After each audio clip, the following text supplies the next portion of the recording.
This is your World War III update. Civil War, World War. How do they relate?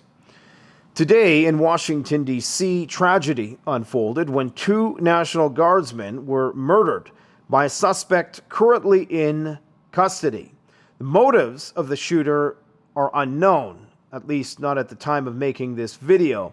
The consensus amongst the current political establishment is that this was indeed an act of terrorism. Now, before we get into the reactionary politics angle of this, and before I try to rage bait you into my own political grift, I must encourage you to try to zoom out. It's very important at times like these we do a high-level analysis of what just happened, because this is big, and it's much bigger than a lot of people are appreciating at this point. In the world today, we are in a constant and increasing state of geopolitical turmoil. War is flaring up all around the world. The peace negotiations appear to be falling apart, and a new war is about to be started in South America. War is inflationary. It takes precious time, energy, and resources away from the civilian population and puts them into something that is wholly destructive. It is very inflationary. Inflation causes austerity. Now, in that economically austere environment where there's a cost of living crisis, people get pissed off. They get very disenfranchised and disenchanted with the system, and they tend to lash out in many different ways. And this creates a hyper-polarized political environment, which is ripe for what's called stochastic terrorism. Stochastic terrorism is random acts of violence that aren't so random. They are triggered in part by inflammatory rhetoric, which gets more and more intense on both sides of the aisle. And we've seen this developing pretty much ever since 2020, when we had the January 6th thing.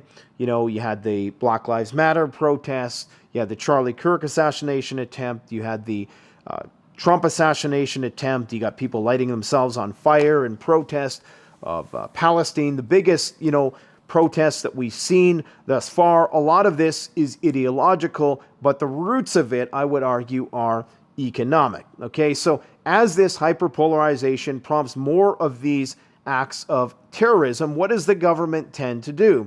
Well, what the government always does is they capitalize on this pearl-clutching reaction and they propose a solution. And the solution is always to take away more of your rights and freedoms, charge you more taxes, and put more police and military on the streets. Some people are happy with the military in the streets. That's fine. Just understand there is a draconian potential implication here.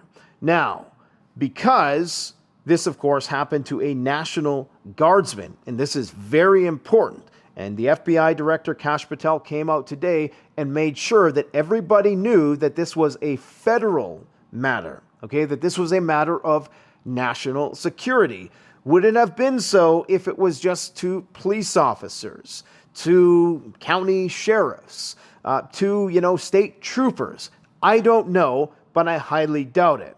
Now, because this was National Guardsmen who were murdered, he is calling together the interagency, the DEA, the ATF, Homeland Security, the FBI, of course, and all these three-letter agencies, and this is now a matter of national security. Well, what that affords them the privilege of potentially doing then is rolling out even more of these deployments to places that they deem to be issues of public safety. So they always leverage crime and expand state control under the banner of we got to keep the public safe. Okay, and then you get one of these incidents, which quite frankly is, overdue. I thought this would have happened a long time ago. When you think of how many interactions these guys have with crazy people all the time, it was only a matter of time before something like this actually happened. So what they use this to do is further concentrate power and control, which then feeds the military mobilization even more in the militarization of the police force, which of course will be leveraged for World War III because it helps acclimate us to a more militarized civil defense infrastructure. They're training people in the streets to prepare for war. Trump even said as much. We should use our cities to train for the wars of the future.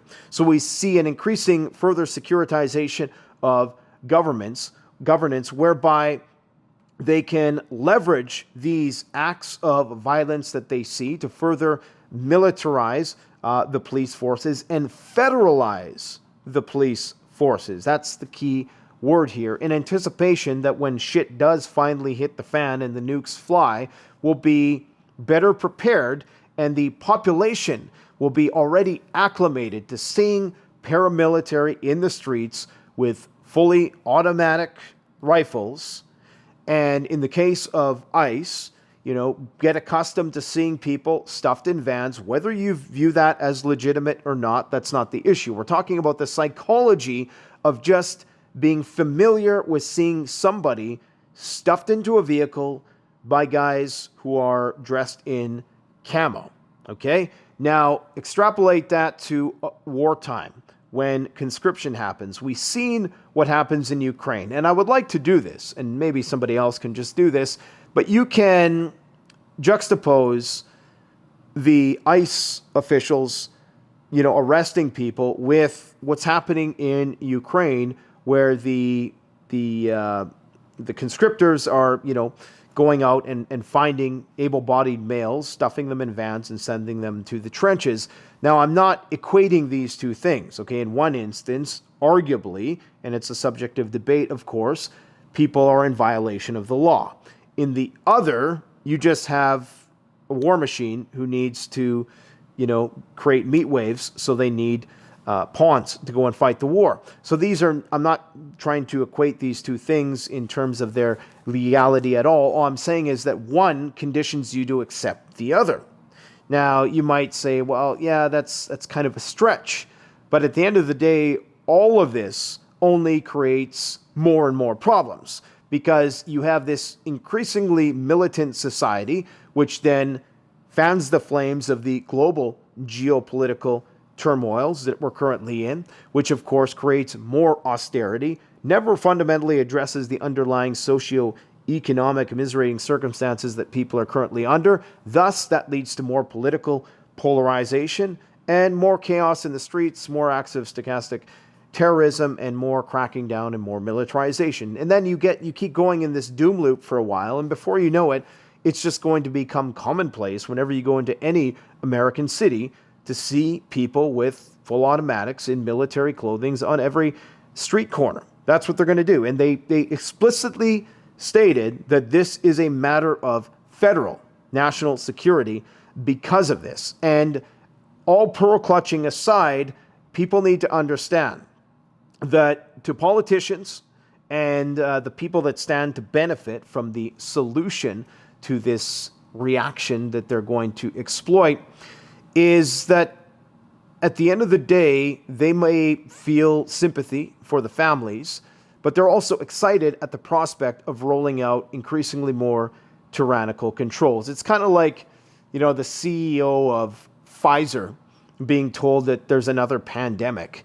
Oh yeah, I bet that's a real sleepless night for them. Yeah, that's a real bad day for them to know that there's another pandemic coming on down the pike, right? So it's important to understand that right now they're going to milk this for what it's worth, but just remember at the end of the day that you had the New York mayor, Mandani, and Donald Trump, buddy, in the Oval Office, and some people will say that's a testament to the robustness of American democracy. I would say that it's a sign that they both play to the same master. And no matter who you elect, no matter how polarized people become, it will all work towards the further centralization of power and control. When the Democrats take over, if they take over in 2028, all of these things are going to remain. They're never going to relinquish any government controls that they can leverage. In fact, the next lockdown would be much, much worse because you're going to have people already used to having National Guard in the streets on the regular.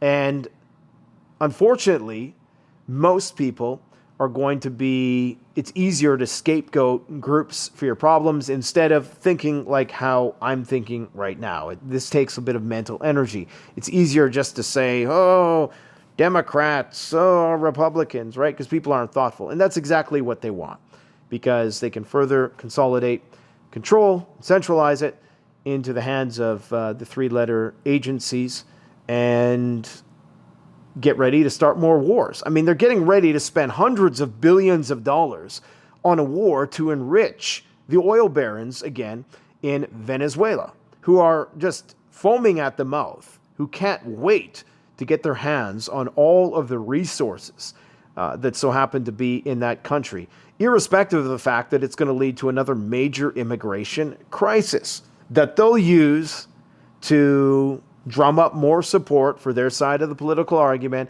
and then this thing goes on and on and on. And your situation in life gets worse and worse. Mental illness abound, broken nuclear families, addiction, and people are just going to keep on tweaking out. People are just going to keep on freaking out.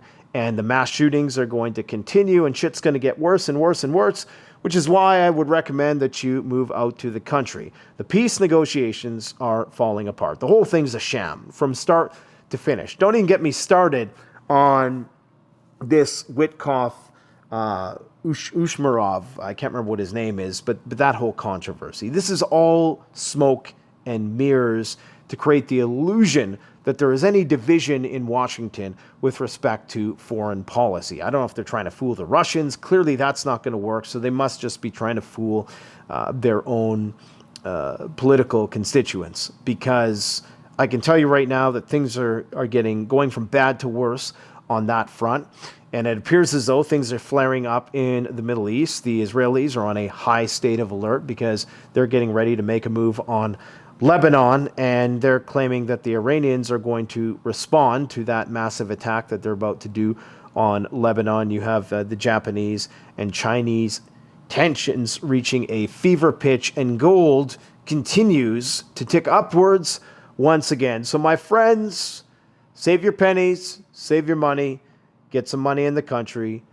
The killer humanoid robots are coming. Artificial general intelligence. Once you throw that wild card into the mix, may you live in interesting times. Thanks for watching.